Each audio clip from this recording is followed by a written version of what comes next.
ready for some football. I don't know about you. Who else could it be but your man Lou? Yeah. The Louie T Network is powered by MusicHead University. MusicHeads, classes in session. Turn me up. Enroll on YouTube now. Link is in the description. Who else could it be but me, your man, Louie T? Welcome to Monday Night Football overtime. Chiefs, Jags, fantastic football game. The Jacksonville Jaguars improve to 4-1 on the season with a 31-28 thrilling victory over the Kansas City Chiefs. I talked about this on the skill game earlier, that this was a chance for Jacksonville to make a statement. And I said, this is not the same Jacksonville that you remember with Urban Meyer or even with Doug Peterson. This is a different team that shows grit and toughness. They force turnovers. I said, I wouldn't be shocked. I would not be shocked if they find a way to win tonight, but I didn't think they would.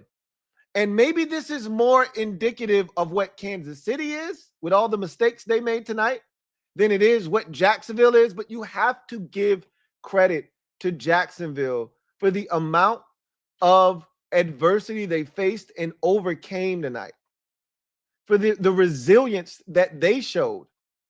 They were down 14-0. Don't forget that they were down 2 scores, and it looked like it was going to get ugly early for this Jacksonville Jaguars team at home. And they fought, and they fought, and they made mistakes. Trevor Lawrence trying to get in on a quarterback sneak, tries to put the football over the goal line. It gets poked free. They get nothing.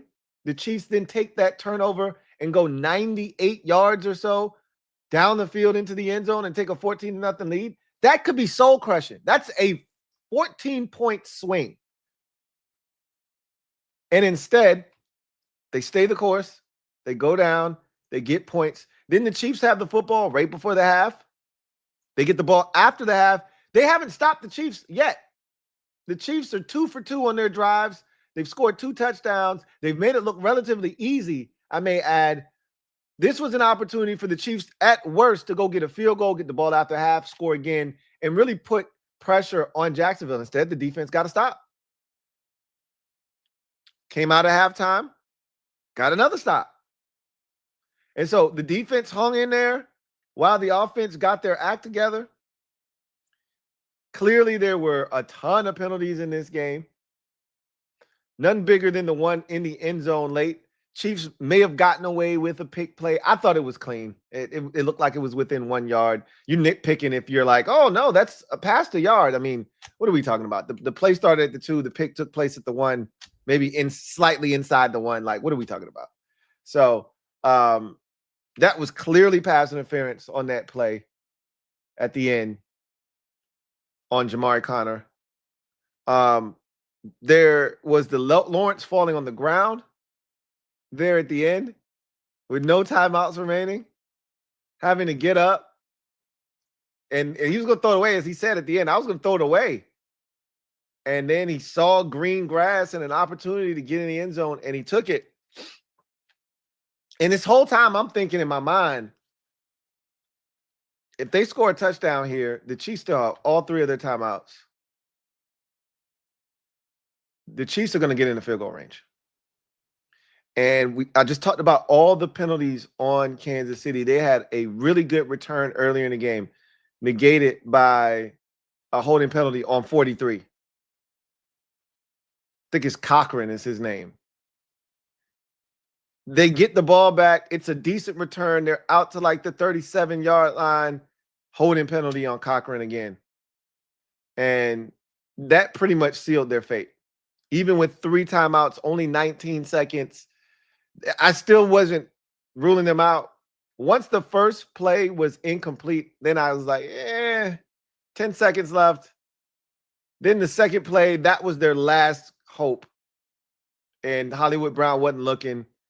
And he would have had a shot. Even if he gets tackled, and they're not quite in field goal range yet, there might have been a legit, 4 or 5 seconds left, enough time for them to run a quick little play, throw a quick pass, get down, call timeout with 1 second left. And at least he has a shot at kicking a field goal. I don't know how close it would have been, but they could have had a shot. But credit to Jacksonville. That play, and I thought the play of the game clearly was the Devin Lloyd pick six. And all I could think about was watching the game last week and just how destructive he was in that game. They forced 5 turnovers, and I think he was a part of 4 of them. He had 2 interceptions.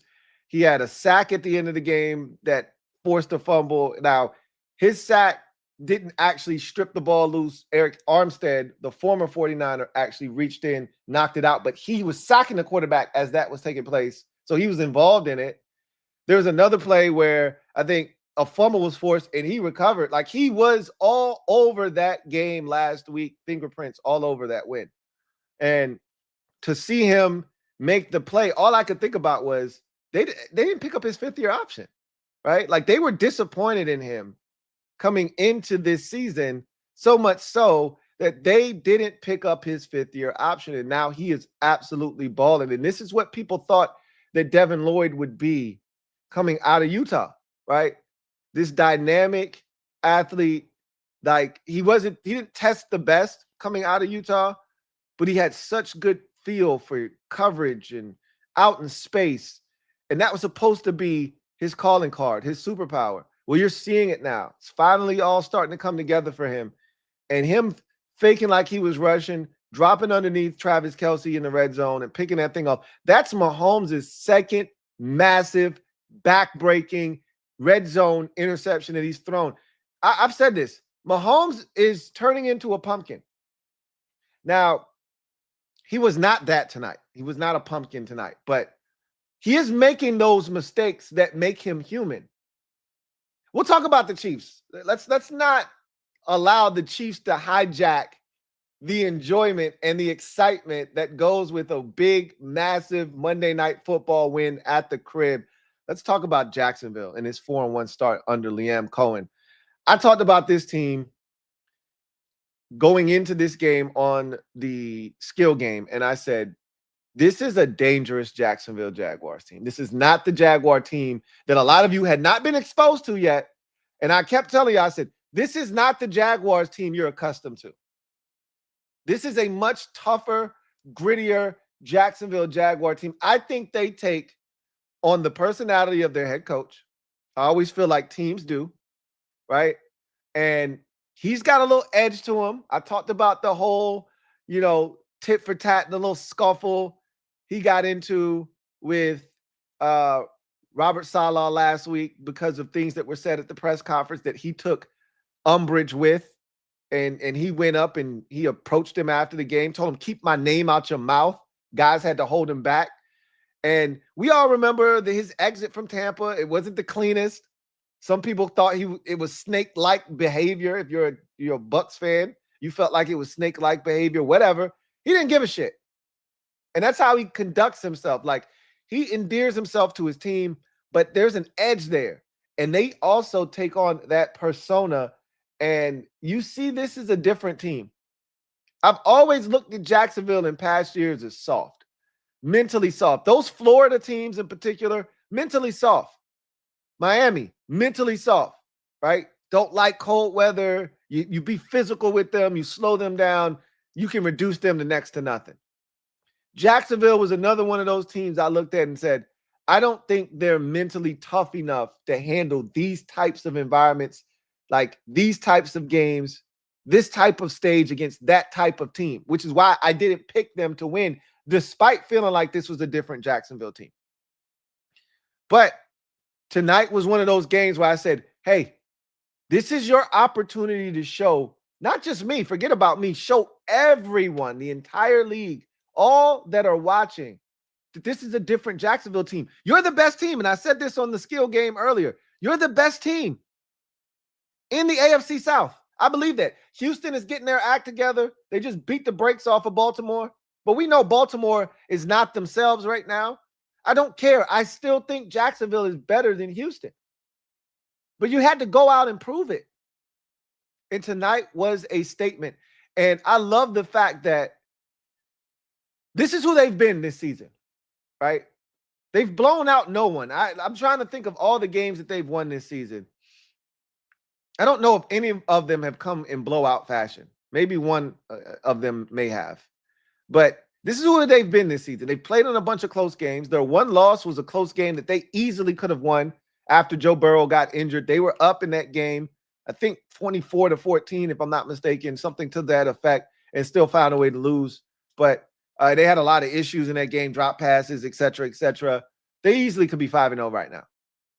But their calling card, their superpower this season has been forcing turnovers. And I said in the skill game earlier, I said, if they can find a way to force a turnover, just one, the more the better, right? The more the merrier, but just one. If they could get one up off of the Chiefs, they got a chance to win the game tonight. I said, and they have to take care of the football. Now, they did ultimately turn it over on the 4th down.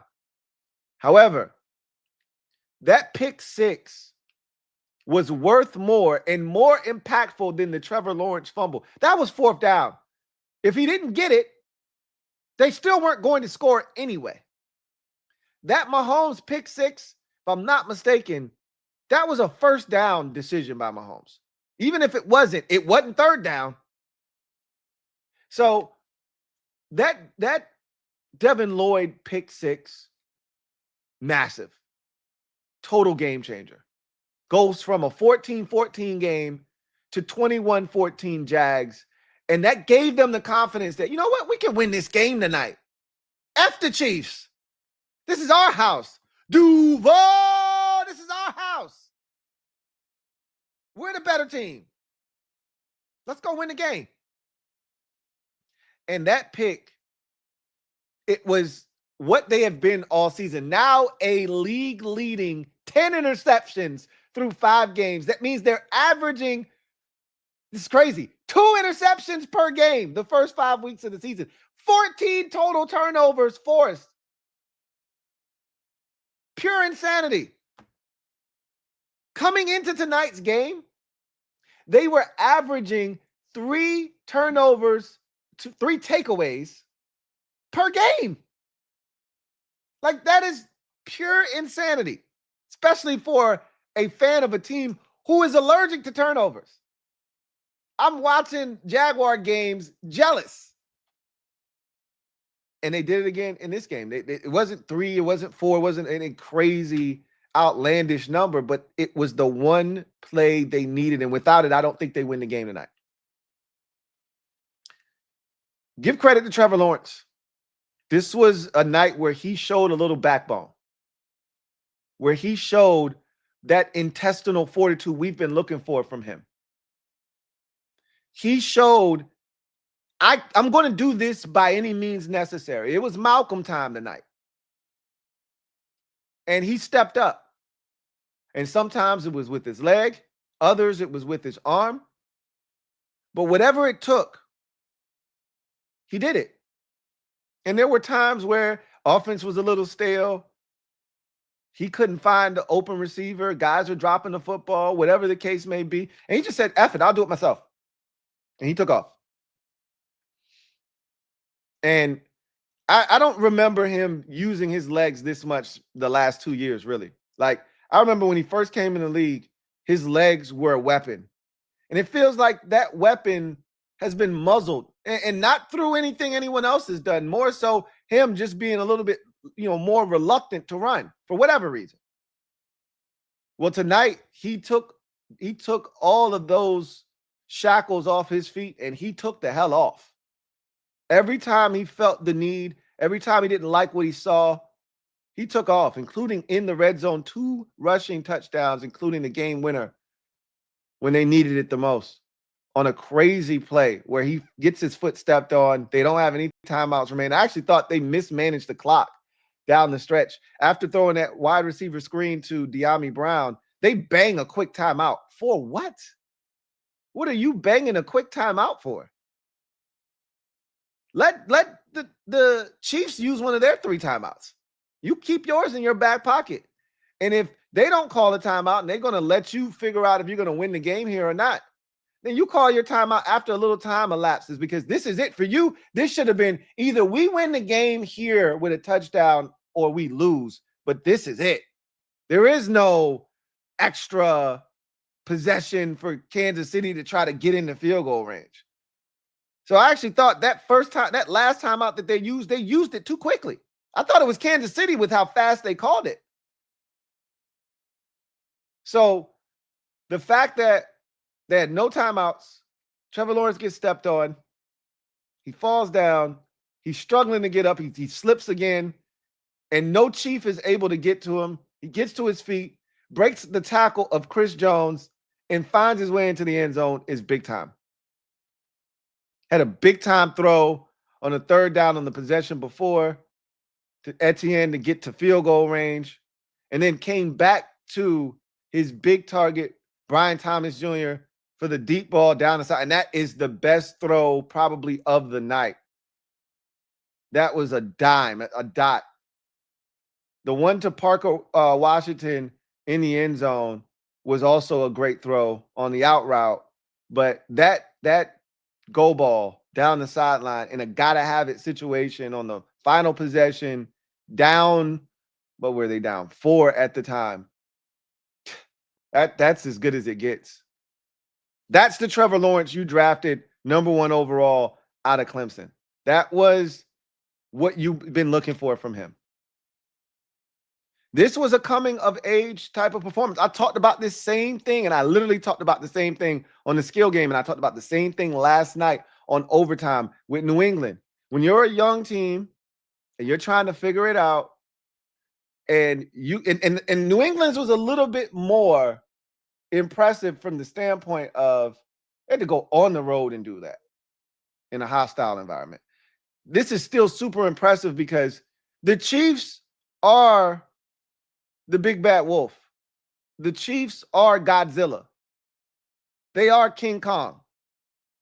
They are the biggest, the baddest. And I said this earlier. They are the gatekeepers, along with Buffalo, in the AFC. Anything that you want done in the AFC, you got to go through Kansas City, #1. And if you get through them, you still got to clear Buffalo. But those are your gatekeepers. If you're Jacksonville and you want to get to wherever it is you think you're going this year, you got to beat Kansas City. You got to find a way to beat Buffalo. You got to beat some of these heavy hitters. And they were able to do that tonight. This is a statement win. Now, what are you going to do with it? That is the $1 million question if you're Jacksonville. Because I think, and I said this before the game, I think you're the best team in this division. This division isn't trash like in past years. Indianapolis is really good. Like Daniel Jones is playing at a high level. I don't think he's going to stop and all of a sudden just one day wake up and remember, oh, I'm supposed to be ass. Like there's a lot of talent around him. He's got a play caller that is one of the best in the league, and that play caller has instilled confidence in Daniel Jones. We never said Daniel Jones wasn't talented. We always said he lacked it up here. Well, you get the right coach that believes in you, that breathes the life into you, and confidence changes the way you approach the game. We've seen it with Baker Mayfield. We've seen it with Sam Darnold. You can resurrect your career. Daniel Jones may be doing that in Indianapolis. I still think Jacksonville is better than them. But don't sleep on Houston, who's starting to get their act together. So, once again, this division, a lot better than it has been in past years. You're going to have to fight for this. But this was a statement to the rest of the division, the rest of the conference, and shit, even the rest of the league. We're a team to reckon with. If they didn't get the memo last week when you went to San Francisco, forced 5 turnovers and won that game, if they didn't get the memo then, they most certainly got it tonight. That this isn't your dad's Jacksonville Jaguars. Might be your uncle's Jacksonville Jaguars. Those teams were good. But this isn't your daddy's Jacksonville Jaguars, right? Or maybe This isn't your uncle's Jacksonville Jaguars. It might be your dad's Jacksonville Jaguars. Maybe that's the best way to put it, right? Either way, this is a much tougher, grittier group that hunts the football, makes timely plays, and you just see the confidence across the board. What a difference a couple of weeks make. Because after the loss to Cincinnati, you had fans calling for Brian Thomas Jr. They wanted him out of Jacksonville. I'm like, if you don't want him, we'll take him. The hell's wrong with you? Oh, he's soft. He's this. Okay, cool. Well, let us have him. You don't want him, we'll take him. All right, that was crazy talk. Oh, that was just fans being fans, right? But look at what happened with Travis Etienne. We thought, and I use we loosely because I don't like to drag you into my nonsense, but this was a consensus. We thought he was on his way out of Jacksonville. We were looking for exit strategies. What do we have to give up to get a guy like Travis Etienne? They had Tank Bigsby playing last year, and it felt like, oh, you can have Travis Etienne for a song. Just put together a little solid deal, and you can get Travis Etienne for a 5th-round pick. That's what it felt like. And then Liam Cohen comes in there, instills confidence in him, so much so they trade Tank Bigsby away for a half-eaten hot ham and cheese sandwich that's cold. No, bro, this is your team. Yeah, we drafted Basul Tootin. This is still your team, bro. This is still your running back room. Instill confidence in him. Instill confidence in Trevor Lawrence. This is a different team. It's a different team. And it feels like it. It looks like it. And tonight confirms that, in fact, this is a different Jacksonville team. And this was a big win by the Jaguars. But my question to Jacksonville, and we see this so often with young teams that get big wins, what are you going to do with this? Can't have a letdown. Let's see what the schedule looks like for Jacksonville coming up. So they have the Seahawks. So what's today? Yeah, so they got the Seahawks on Sunday at home. That'll be a tough one. Then they're over in London against the Rams. That's going to be another tough one. Then you have a bye week. You come off the bye, and you got the Raiders and then the Texans. So, again, the next two are tough NFC West opponents. You've already beaten the best that division has to offer from a record standpoint. But these other two teams that you're going to face here are just as good, if not better, depending on when you catch them. So we'll see what you're able to do in those two games. You're going to beat the Raiders. And then you got a big matchup with the Texans in Houston early in November. And that will go a long way in determining what's going to happen in that division. You've already beaten Houston at home this season. So that's a big one. But now you got to go to Houston. And this Houston team that you may see the second time around might be in a much different space than the first one that you saw that couldn't score, that was having trouble finding the end zone. CJ Stroud just threw 4 touchdown passes. I get it. It was against a compromised Baltimore Ravens football team. Don't care. Don't care. Completed over 80% of his passes, threw 4 touchdown passes, and shredded them. Scored 44 points. So, again, we'll see what the Texans are. This could be fool's gold, and they could go right back into turn right back into a pumpkin. But if what we've seen from them the last 2 weeks is legit, and they've gotten their act together, that'll be a different Texans team. But I want to see what you do. These next 2 weeks will be telling against these NFC West opponents. If you split that and you come out of this thing at 5-2 going into your bye week with an easy date against the Vegas Raiders, and again, you don't want to shit on anybody, but the Raiders stink. You should be able to handle them, assuming health, coming out of that bye. You should be going into that Texans game no worse than 6-2. And if you're the Jacksonville Jaguars, you have to take advantage of this win parlay it into momentum that propels you into a top 3 seed in the AFC. You've already done the hard legwork by beating Kansas City. You own any tiebreakers over them come the end of the season if it should come down to that. So now take advantage. Finish this season 12-5, the number 2 seed, the number 3 seed in the AFC. And if a Kansas City or a Buffalo wants to challenge, make them come to you. Make them come to you. Now, you're going to have to fight in your division. And as I mentioned, is in past years when the division stunk and you could count on sweeping Tennessee, sweeping potentially Indy, and splitting with Houston was a little different. Now you're going to have to fight. But you've already got one over Houston. You can finish the job there. You should be able to sweep Tennessee. And thank goodness you haven't used your get out of jail Tennessee Titans card yet. Never know when you'll need that. You got 2 of those. And I know it's family business and anything can happen, but they're ass and you got to take advantage of that, right? I like where this Jacksonville Jaguars team sits. I like where they sit. So, big win tonight for Jacksonville. Get you to 4-1. Now I want to see what you do with this newfound success that's kind of landed and found its way into your lap. Now what are you going to do with it? No letdown this week against Seattle. Big emotional win, quick turnaround, short week. You don't have to travel. That's the good thing. But you can't have an emotional letdown. Let's see what you do with it. Now, on the other side of this, there's a lot to unpack here with the Chiefs. My goodness, 2-3.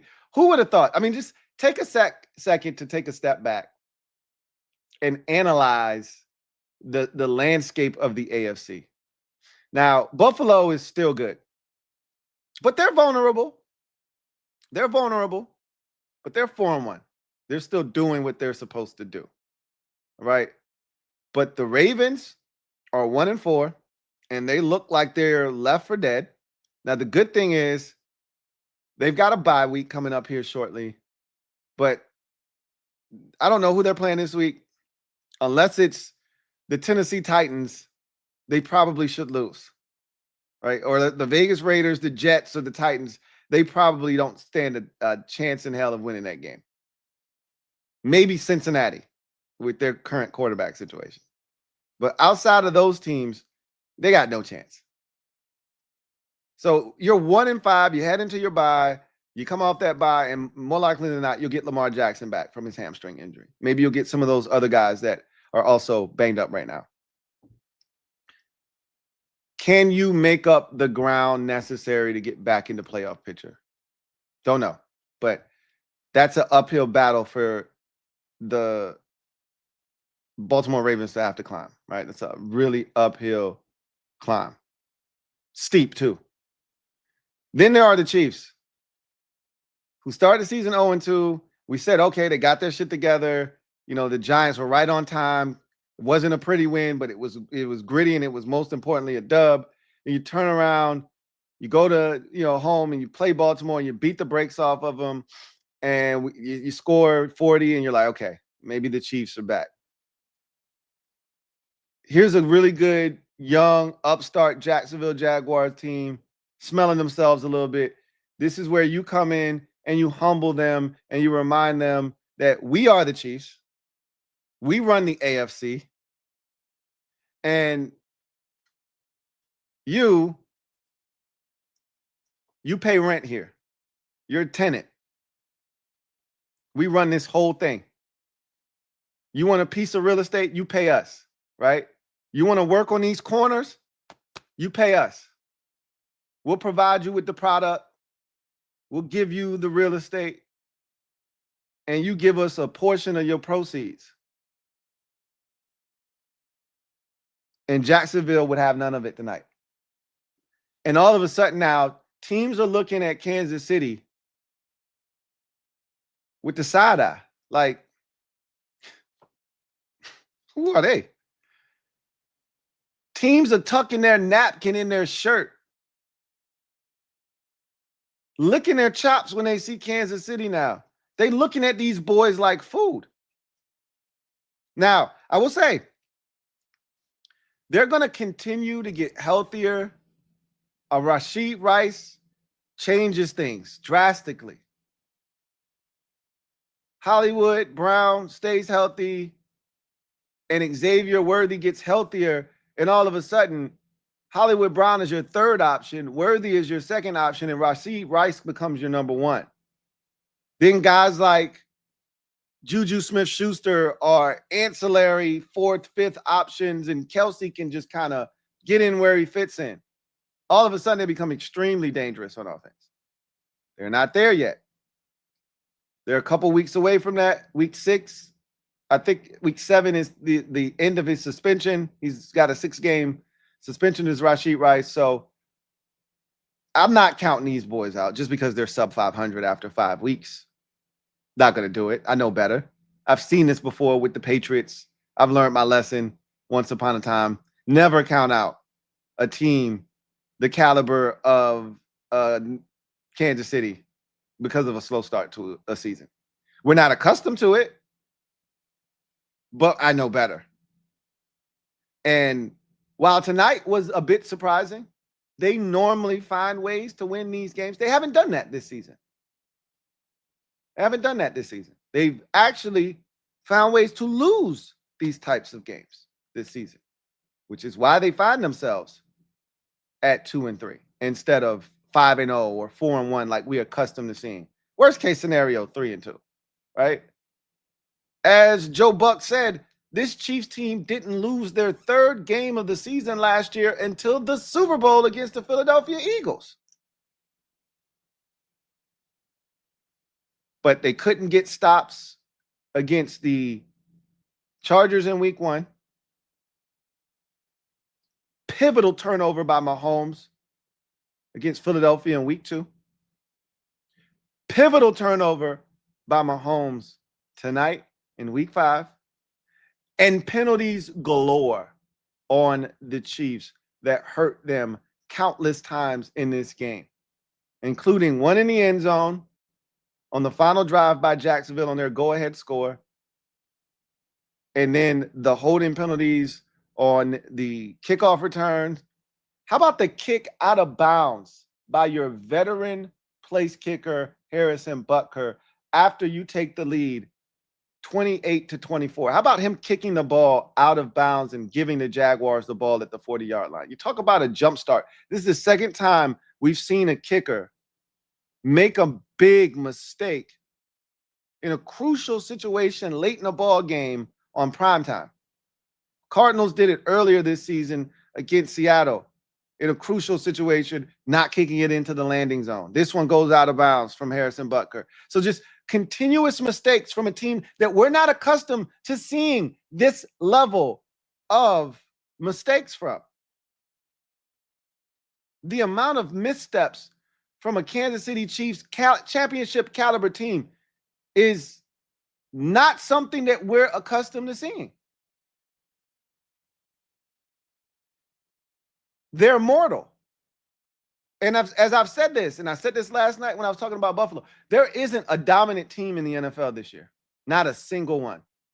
Every team, which is why we're 5 weeks in and we don't have an undefeated team. I can't tell you the last time there were no undefeated teams before week 8. There's always one or two. There's always one or two teams that are hanging around 7-0, 8-0. We're done with undefeated teams, and it's week 5. Why? Because there are no dominant teams. Every team in the league has a flaw, but if there's one team that can flip the switch, it's this Kansas City Chiefs team. Because they still haven't gotten all of their stuff together and healthy and come together as one. And so I need to see what that looks like first before I can say, oh, no, this is just who they are.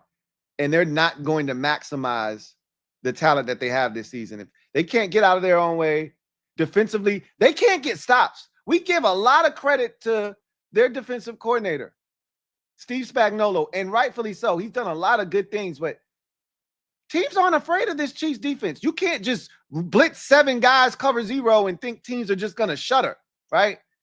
Pee their pants, piss down their leg.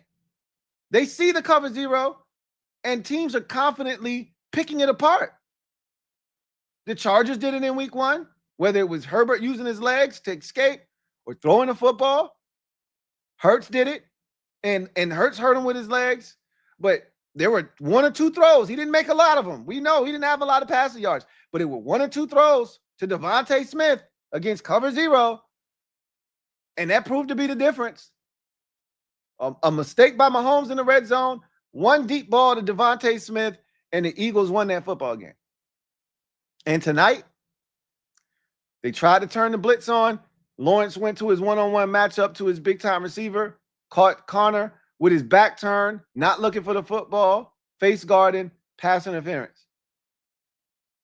This Chiefs team has been put in positions to win football games, or at least give themselves a chance to win, and the defense has not responded this season. They have not responded. You could argue if Jackson Dart started against this Chiefs team in week 3, I'm not sure the Giants don't beat them, because that game was there to be had. And Russell Wilson just couldn't get it done. So nobody's afraid of this defense. They're making uncharacteristic mistakes. Mahomes has turned the football over in the red zone. In 2 of the 3 defeats, he's had back-breaking, soul-crushing interceptions that have just demoralized them and killed any momentum they were building in those respective games. They were able to overcome that tonight, take a late lead, and what did the defense do? Couldn't get the stop. In past years, they find a way to get that stop. Preserve the victory. Somebody comes up with a big play. Chris Jones sack, forced fumble. Chris Jones sack, pushes them to a 3rd and 19. They can't convert, and the Chiefs win the game. Somebody gets their hand on the football. The Chiefs had chances. There was an interception opportunity where Drew Tranquil and I want to say it was Cook, they're playing around with the football. 25, 30 yards down the field, they don't pick it off. Past years, that's an interception. This Chiefs team has not been super opportunistic. They have not been dominant defensively. The offense has been inconsistent, largely inconsistent. They don't run the football well enough. Half the time, they don't even try. And so they feel one-dimensional on offense. They're not making winning plays in winning time moments. They're having penalties, and no one's afraid of their defense. I say all of that, and I still say to you, be careful and beware. The Kansas City Chiefs are looming. They're still super dangerous. I know a lot of teams in their division, Denver and the Chargers, most notably, were happy to see the end result of tonight's contest. Because with a win, the Chiefs would have joined the Broncos and the Chargers in a 3-way tie for first place. Now they found themselves a game back of those 2 teams, chasing from behind. So remember, the Chargers already have a victory over the Chiefs. So this was a big loss. This was a big loss for Kansas City. But let's look at their schedule real quick. Let's look at their upcoming schedule. See what they got going on. And it feels like, again, it really doesn't matter what the schedule says. I still think they're going to be right there when it's all said and done. But it doesn't get any easier for them. They got a Sunday night football showdown at home with Detroit. They lose that game, and it's very possible. The Lions are playing extremely confident football right now. They lose that game. They drop to 2-4. Then we can have a conversation about, are the Chiefs in trouble? Now, every time they get into one of these little ruts where they lose like 2 straight, which is very possible with the loss to Detroit, there's a team on the schedule waiting for them that gives them a chance to pick themselves up off the canvas. The Raiders are waiting on the other side of that Lions game. They're going to beat the Raiders at home. After that Raiders game, they have a date with the Commanders, then the Bills, then the Broncos, then the Colts. So This shit doesn't ease up for them, right? You have the game with the Commanders, then the Bills, then a bye week. You come off the bye, Broncos, Colts, Cowboys. After really 1, 2, 3, 4, 5, 6, 7. Your next 7 games, 6 out of 7 of them are against teams currently with winning records. Good football teams, I may add. So, whoo-wee. It's not ideal. It's not an ideal spot for the Chiefs to be in, but I've seen championship caliber teams be battle tested when people started to doubt them, and I've seen them rise from the ashes like a phoenix and get the shit done. I still remember this Chiefs team delivering what felt like a knockout blow to Tom Brady and the New England Patriots on a Monday night. The iconic picture of Brady sitting on the bench by himself, head down, bunch of Gatorade cups scattered on the ground around him. And it looked like a picture that symbolized the beginning of the end of the B&B winning factory. The evil empire had met its match and it was over. And then they just went on to win the Super Bowl that year.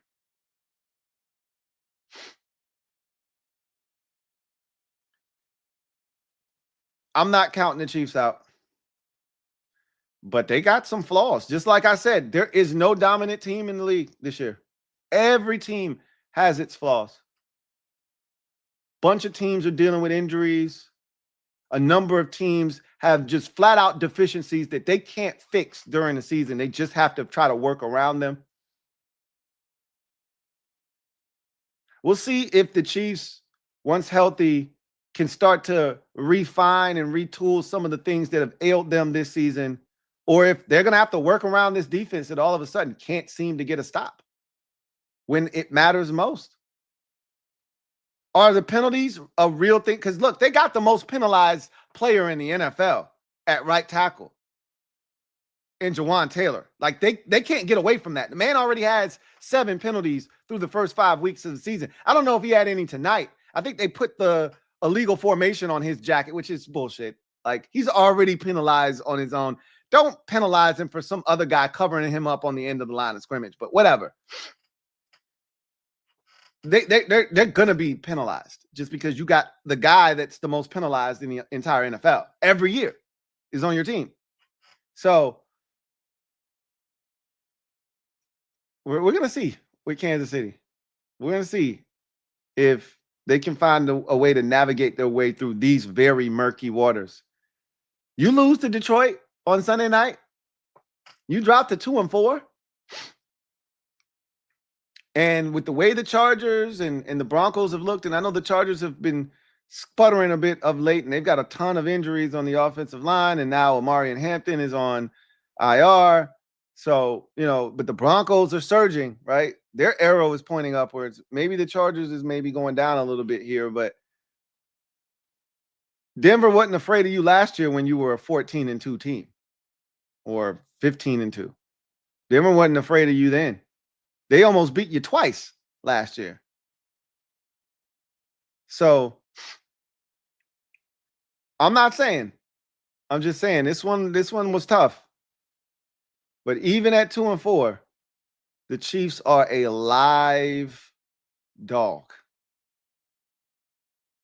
I wouldn't count them out. I would not count them out. But I digress. Let's get to the skill game.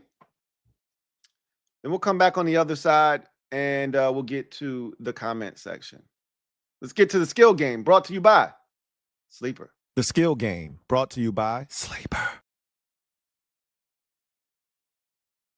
All right, so Sleeper is a fantasy sports and real money gaming app that focuses on bringing people together through sports and gaming. Sleeper has become the fastest organically growing fantasy platform in the world with over 6 million active users in 2023. I've got to assume that that number has ballooned to at least 8 million. I don't know the number, so I'm not going to sit here and try to guess. But with people like myself and you all out there using this app and having opportunities to try and win money, I like to think that that number has grown exponentially. I love this app. There's so much that you can do with it, so many opportunities. And with the NBA right around the corner, the preseason has gotten underway. And the season, I believe, starts on, I think, 2 weeks from now. The 22nd, if I'm not mistaken, is the opening night of the NBA. So literally 2 weeks from tonight, this app is going to become even more fun with NBA games happening every night and the ability to just throw a couple bucks on something and win some money. So if you haven't already downloaded this app, there's a link in the description. Click that link. It'll take you to where you can download the app. Use my promo code LTN to get you 100% match on a deposit up to $100. That's right, dollar for dollar match. You put in 100, they're going to give you an additional 100 to use on the app. They're also in the month of October doing an additional promotion where you get $23 for just coming on board, downloading the app, and getting busy on Sleeper. So there's so much here that we can talk about. But I made a wager tonight. All right. I have not made any wagers on anything. They trying to put me down for a bet I did not make. So let's delete all of that. And let's just go to the one I made tonight. So tonight was a disaster. This was this turned out to be a bloodbath for me. This is one of the worst ones I've had. Now, the thought, and again, you know, with me, I'm a cerebral thinker. Sometimes I can overthink things and make situations harder than they need to be. You guys watch me go through this process. If you watch the skill game and you see how I anguish over things, like for instance, tonight, I talked myself out of the receiver that the Chiefs have that they got from the Patriots. That was a second round pick, Tyquan Thornton. Talked myself out of, oh no, Worthy's back. You know, Thornton didn't do anything last week. He might have been their most productive receiver tonight. Like he just kept finding him over and over and over again. So I talked myself out of that. But nonetheless, I told you Mahomes was going to have to play well because this isn't your, uncle's Jacksonville Jaguars. He's going to have to throw the football, run, use his legs, all that good stuff. So I had rush yards initially. Then I said, you know what? Let's just go with the combination of pass and rush because I knew he was going to exceed 275. He had 378 total, 60 on the ground, and another 318 passing. I told you Brashard Smith, if you haven't been paying attention to Chiefs games, they're starting to give him more opportunities out of the backfield. They want to throw him the football, which they did tonight. 3 catches, 32 yards. So the 11 yards that I needed him to get was easy money. I think he had that in the first quarter, maybe second quarter.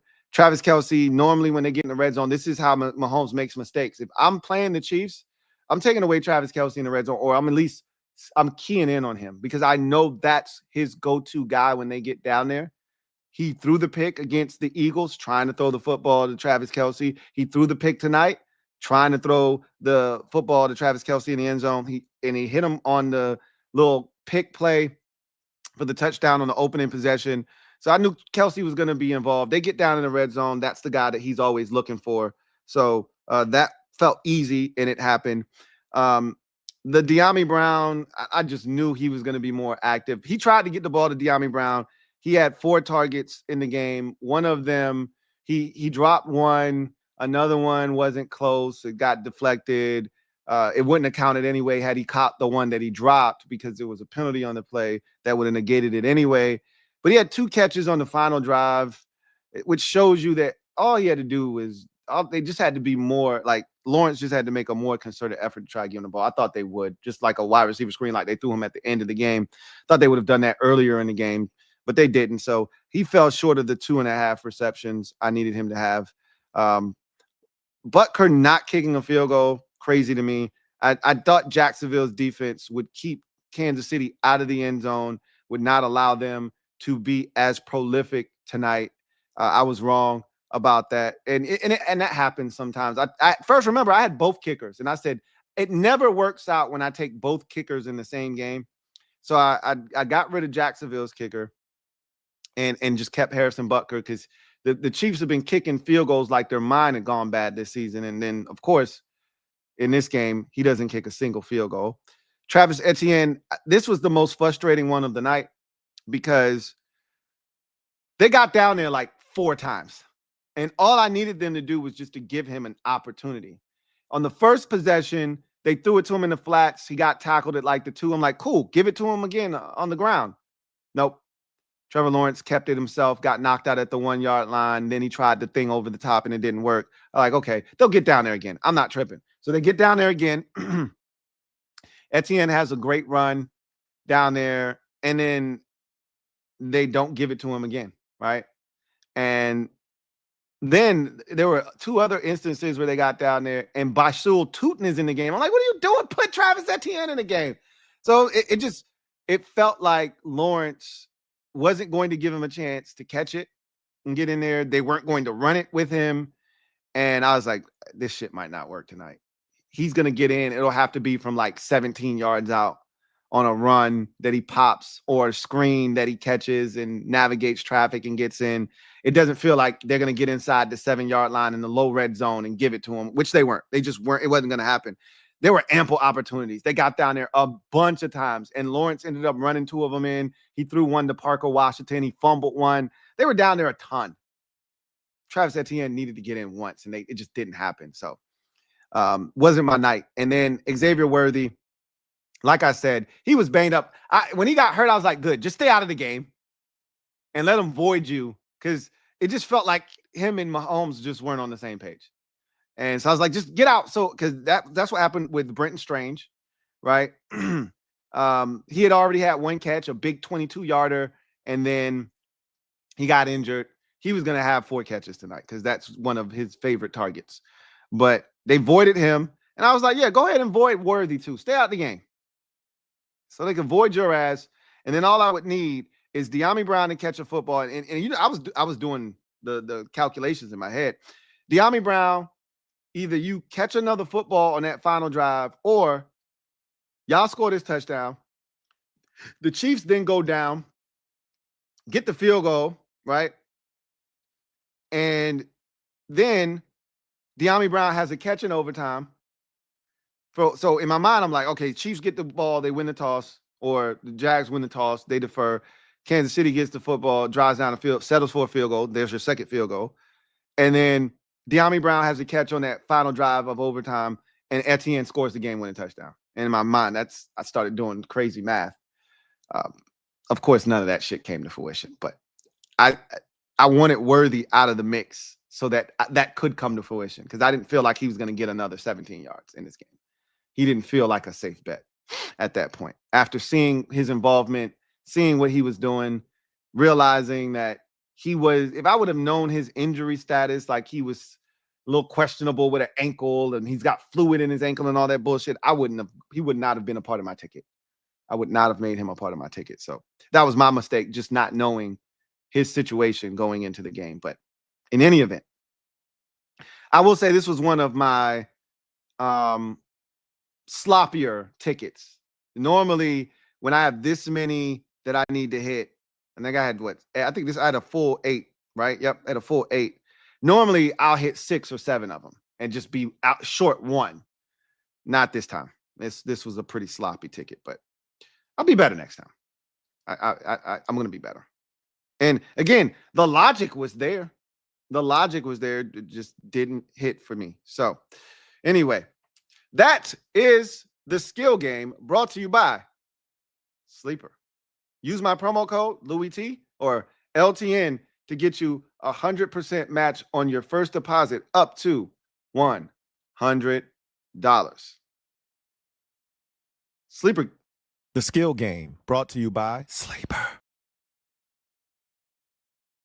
All right, so let's get to the comment section. See what you guys have to say, and then we'll get out of here. So, Ethan Dykes, been a member for 13 months. Who writes, the nerdy Duval guy turns out to be a thug, huh? You just never know sometimes, man. You just never know. Just like the Kansas City fan ended up being a bank robber. You just never know, right? You just never know. That's why you leave people alone, right? This is why you leave people alone. Eric Sunderland, thank you for the super chat. Greatly appreciate you. Thank you for being a member of the MOBB. My guy. Sunday writes, hey, Louie. What's up, Sunday? Your favorite Deegan gambler hit $1,000 tonight. Cue up the sleeper promo. Needed this Jags win. I was in Piss Cup Ultra territory. Yikes. It was that bad of a week, huh? Look, it turned out to be a bad week for everybody. Like the Giants game, most people didn't have that one. Arizona got everybody. I'm assuming everybody lost the game last night with Buffalo. Most people probably lost the game tonight too. So I know there were probably some people that were trying to be chic and pick Jacksonville, but most people probably picked Kansas City tonight. Going back to Sunday, there's probably at least one more game. There's probably some people that had the Chargers, even though that could have gone. I know most people probably had Philadelphia over Denver. The Tampa Bay game probably got a lot of people with Seattle. So, I mean, it's probably easy to look up and have 6, 7, 8, 9 losses this week. And it was only 14 games. It was only 14 games. Remember, 4 teams had bye weeks. This is the first week that bye weeks were issued. So this wasn't a full 16-game slate, and it would be nothing to have 6 or 7 losses this week. That's easy work with the amount of upsets and crazy games and the games that could have gone either way that transpired in week number 5. So I'm thinking about Thursday night. What was Thursday night? Because I know I lost that game, right? The 49ers game. Everybody had the Rams. Shit. So this was a week where any and everybody could get touched up. Any and everybody could get touched up. So we'll see what happens. I doubt you're going to be getting the Piss Cup. Somebody else probably got more losses than you. But hey, shout out to you for hitting for $1,000, right? For hitting for that 1K, man. Give me some of that energy. Yeah, I need some of that juju. You know, give me some of that, because your boy is struggling over here, and I got the right mentality, but the execution has been sloppy, man. So give me some of that energy, man. I need it. Send some of that my way, man. I appreciate you. The Cubo, my guy Q. Thank you for the super chat. Greatly appreciate you. Q writes, what up, Lou? What's up, Q?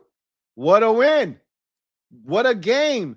Duval. Yeah, man, this was a big one for you guys. And I talked about it earlier on the skill game. This is a big statement type of, test for you. Like, what are you going to do?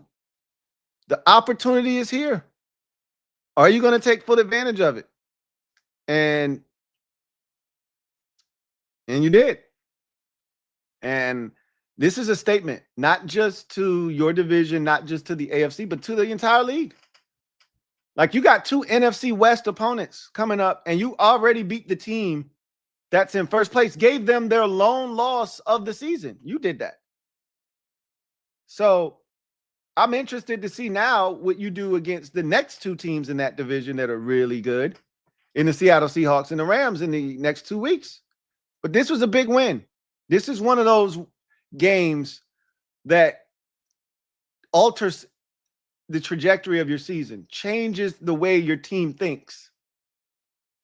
If we could do that against Kansas City, we could beat anybody. That's the kind of psychological advantage a win like this can give you moving forward. And you're not wrong for feeling that way. if you move on and you say, hey, no, we were down 14 to the Chiefs. This is nothing. You get down 10-0 to Seattle next week. You get down 13-0 to the Rams 2 weeks from now over in London, and you're saying to yourself, we've been here before against a better opponent. We came back from 14 down against the Chiefs. This is nothing. We're good. That's what this type of a win can do for you. This was a huge win. It was a fun game too, indeed. Jason Rogers, Uncle Jay. Thank you for being a member for 40 months. Salute to you. Who writes, I just needed Etienne for a touchdown. The situation couldn't be any better. Yeah, man. The whole Etienne situation tonight was just funky. Because like I said, they were down there a ton. And it's not like Jacksonville scored 2 touchdowns from 40 yards out on deep balls to Brian Thomas Jr. or some bullshit like that. Every single one of their touchdowns came from the low red zone. Whether it was Lawrence running it in twice, it was the throw to Parker Washington on a 3rd down, or it was they were down there again when Lawrence fumbled the football. Like every one of their possessions that ended up in a score, for the most part, except for the field goal, was them down in the low red zone. And they had ample opportunities to get them a touchdown, and they just refused. They just refused. It felt like I was in the twilight zone, because on a normal week, Travis Etienne scores a touchdown. They don't get down there 4 times, and he doesn't score once. Again, I treat him like Devin Achan of the Dolphins. They get down there, Achan's probably going to score. Same thing here. They get down there, Etienne's probably going to score. They had Bashul Tutin in the game way too much down there. Way too many times. Get his ass the hell out of the game, put Etienne in the game, and get me my damn anytime touchdown. They refused. I'm sorry you succumbed to that fatal blow by this Jaguars football team for not adhering to the guidelines that were set before the game. You know the rules to the game, Jacksonville. Play. Come on, Liam Cohen. Damn it. You know we need a damn anytime Travis Etienne touchdown. Make it happen. You had ample opportunities. I'm disappointed. Anyway, I digress. Sean R. HTTR. Thank you for the super chat. Greatly appreciate you. Thank you for being a member of the MOBB. My guy, Sean R. writes, I hit for 2,100 yesterday and another 15. Woo! Again, send some of those vibes my way. Come on. I need some of that. I need it. That's 3,600, bruh. I need that. With that said, we need to go 5-2 heading into the Chiefs game. When betting, it's always the unexpected at times, for sure, right? Like, I think that's what gets me every week is I try to go with these, like, okay, this is what's been happening. I got to stick to the trend. And like Tyquan Thornton, for instance, didn't do shit last week. So I just concluded he won't do anything tonight.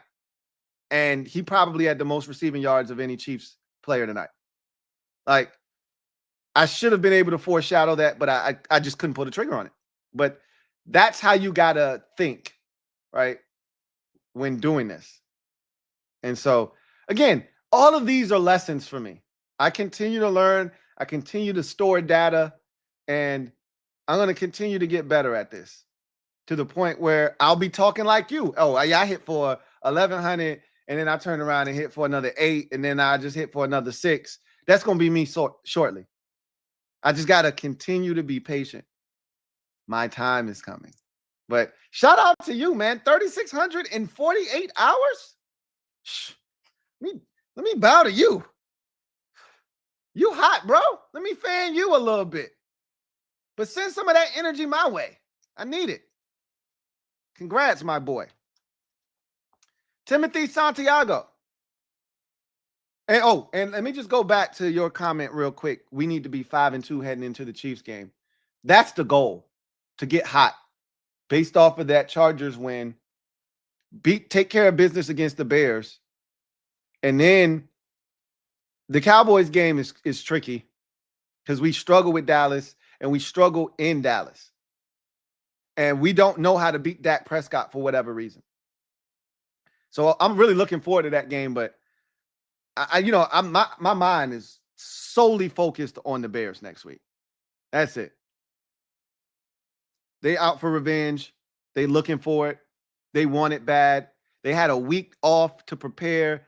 They're stewing. Ben Johnson wants revenge for what we did to them in the playoffs. You know the Bears players that were there last year, including Caleb Williams, wants revenge for what happened to them. We ended their season last year. We ended Ben Johnson's season last year. We ended the Bears season last year. Oh, they want to come into Washington and send a message to us. So we got to be prepared. We got to be prepared. We take care of that one. I'm going to feel so confident going into the Dallas game, especially if we get our guys back.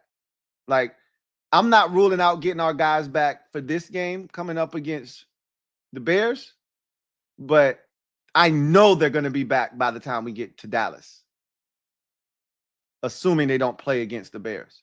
They'll definitely be back week 7. Cosme, Terry, and Noah all will be back by week 7. So, that'll be fun. That'll be fun. But got to take care of the Bears first. I'm with you, though. 5-2 going into that Chiefs game will be huge. Would be huge. Timothy Santiago, been a member for 20 months, who writes, Piss Cup Ultra got my brother last week, now me. Look, what I tell you earlier, Chris got it last week, right? And I told you earlier in the year, Tim, I said, I got the piss cup. My dad got the piss cup. No, I got the piss cup. And then that shit is contagious. You get too close and you'll get a little bit of that shit on you. And next thing you know, you got the piss cup. I had the piss cup. And then the next week, my dad had the piss cup. Shit is contagious. You was probably laughing at your brother last week. And he was like, oh, yeah, you think this shit funny? I got something for your ass. And he spilled a little bit of that shit on you. And next thing you know, you contagious and you got the shit. You got to be careful, man. I told you this NFL thing is a humbling experience. It will humble you so damn quick, it'll make your head spin. I haven't looked at the sheet yet, so I don't know who did what's what. All I know is I got eliminated from the survivor pool, and I will never, ever, for the rest of my life, as long as I have breath in my lungs, I will never forgive the Arizona Cardinals or Amiri DiMarcado for what just happened on Sunday. I'll never forgive the Arizona Cardinals. They're a train wreck. I curse them. I curse their name. And every time I see them, I wish nothing but the worst for them. I hope it ain't true. I hope it ain't you, Tim. I hope you ain't sipping from the piss cup. We'll find out later on in the week. Sean R. HTTR, thank you for the super chat. Greatly appreciate you. Double up. Thank you for doubling up. Who writes, I put Washington, Kelsey, Lawrence, and Hunt for tonight. All were wins. 4, 7, and 8 leg touchdown parlays. Also been watching you since 2012. Really appreciate that, man. So I didn't have Washington. That was a gutsy move, right? Washington for a touchdown tonight, crazy. And he scored, obviously. Parker Washington did have a punt return for a touchdown last week, but you can't bank on that shit happening again, right? That was ballsy on your part. Kelsey was definitely one. Lawrence was a good one. And you know what's crazy that you bring up Kareem Hunt? Now that I'm thinking about it, they tried to get me. They actually slid Kareem Hunt. I didn't choose him. They slid him into my ticket initially. And my shit went through the roof for an anytime touchdown. I'm like, I'm not putting him down for no damn anytime touchdown. Get him off my goddamn ticket. And it was a boost in there for that shit. If I would have left him in there, now I still wouldn't have won. I still had a lot of shit that needed to happen that didn't happen. But he ended up scoring. I think he scored twice in the game tonight. So I was like, oh, man, I screwed the pooch on that one. Right. So I got to stop being so damn skittish on touchdowns. I run from touchdowns, and you're not supposed to run from touchdowns. You got to run towards touchdowns because unlike a guy needing 5 catches, needing somebody to score a touchdown can happen on one play. Like, it sucks because you probably need them to get down there so that they can score. But at any time, a guy could score a touchdown.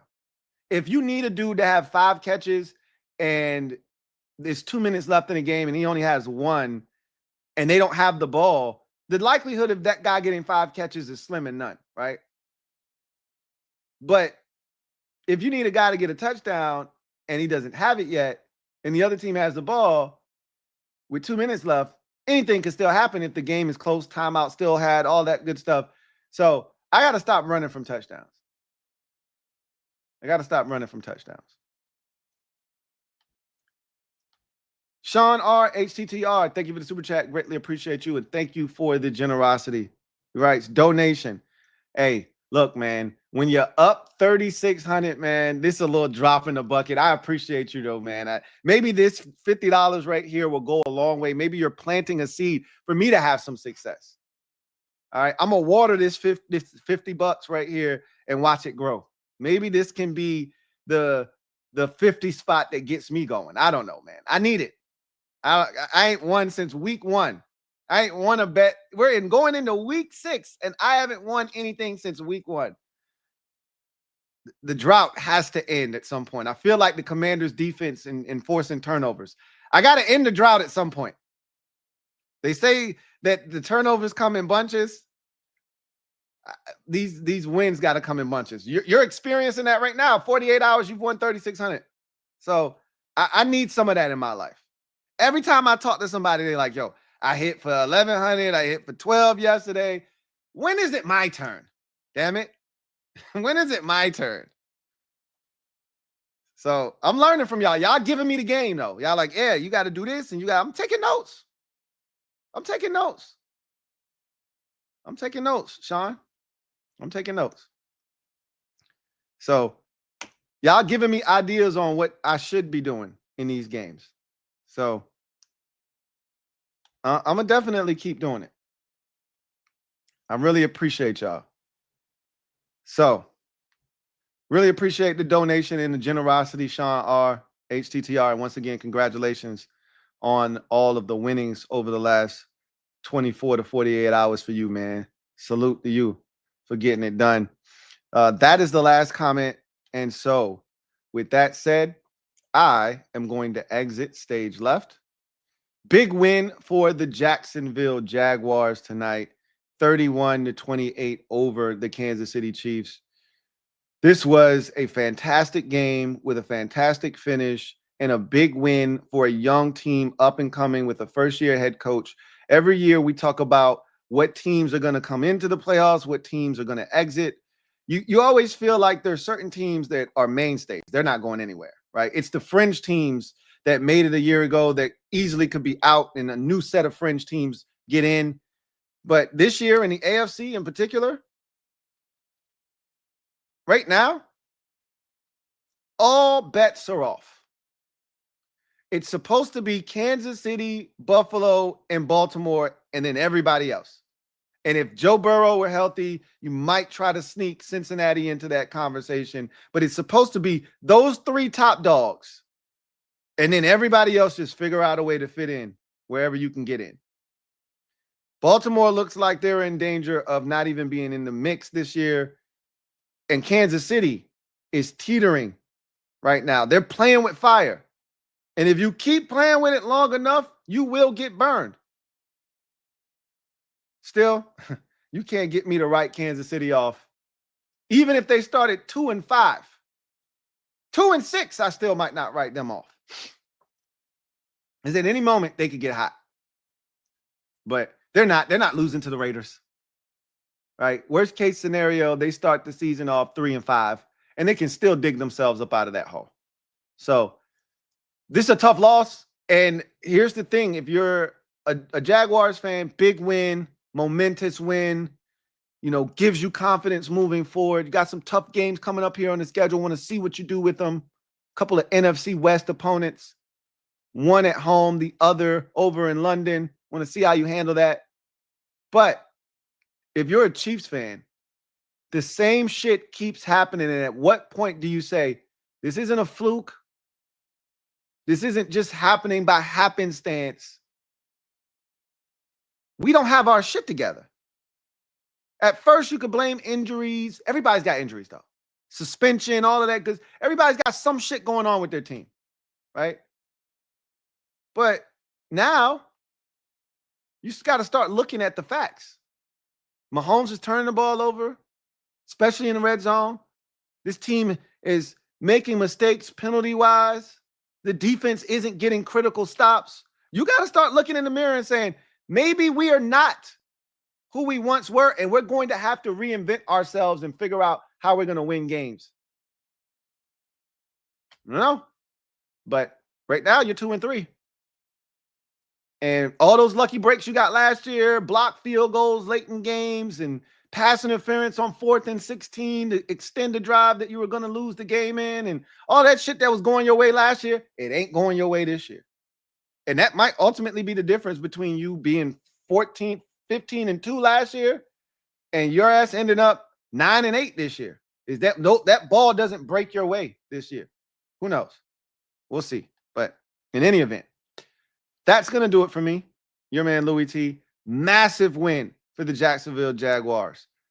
Celebrate! You're 4-1, and you just got a big-time victory over the reigning AFC champion Kansas City Chiefs. They've been to, what, 3 straight Super Bowls?